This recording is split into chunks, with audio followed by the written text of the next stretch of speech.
ভগিনী নিবেদিতা 1904 খ্রিস্টাব্দে বুদ্ধগয়াতে যায়। তো বুদ্ধগয়াতে গিয়ে ও বজ্র চিহ্ন দেখতে পারে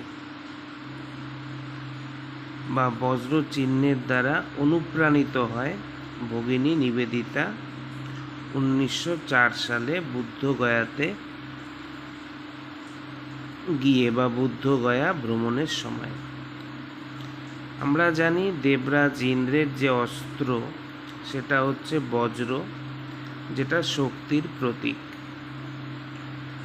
1907 সালের 22শে আগস্ট জার্মানির স্টুটগার্ট শহরে মাদাম কামা আন্তর্জাতিক সমাজতান্ত্রিক একটা সম্মেলন হচ্ছিল, সেখানে পতাকা উত্তোলন করে এবং সেই পতাকায় ভুল করে বন্দে মাতরং লেখা ছিল।